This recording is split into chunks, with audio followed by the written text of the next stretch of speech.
Chazak u'Baruch. Good morning to everyone. Be'ezrat Hashem at 8:05 is going to be Mincha. Today is the 44th day of the Omer, which is 6 weeks and 2 days.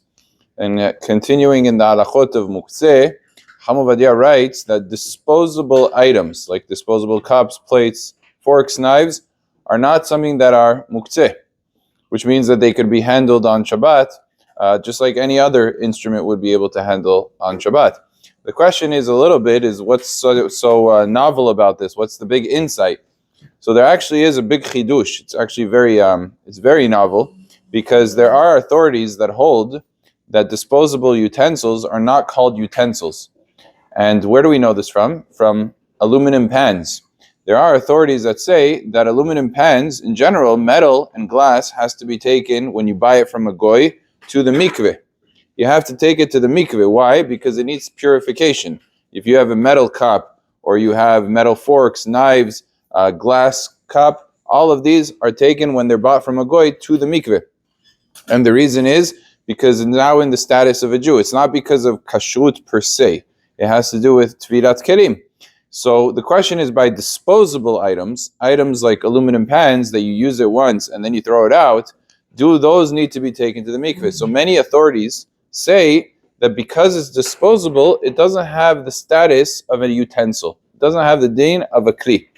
If that's the case, logic would seem to follow through that when it comes to the rules of Muktze, it should also not have the din of a kli, of a utensil, and things that are not called utensils are usually unable to be handled. So therefore, Ovadia wrote that no, it is considered enough of an instrument when it comes to Muktze that you can handle the instrument, the disposable items on Shabbat without an issue. What about when it comes to taking it to the mikveh? Ovadia did not agree with those authorities. Ovadia said that we don't say something that's disposable is not called a utensil. Rather, Ovadia held that a person who buys aluminum pans that he's going to throw out after one use, he does have to take it to the mikveh. And a lot of people are not aware of this halacha, and they should pay careful attention to take utensils that are disposable if they're made out of metal or out of glass. Plastic is not included in that, of course, but metal utensils that are disposable, they should take it to the mikveh.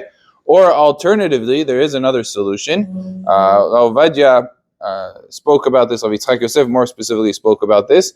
The solution is, and some places, I think there are some stores in Queens, they are Jewish owned, that they do this. They buy special aluminum pans that have ashgacha, that have a certification that says, not just any ashgacha, that says that it doesn't require tivila, it doesn't require immersion in the mikveh.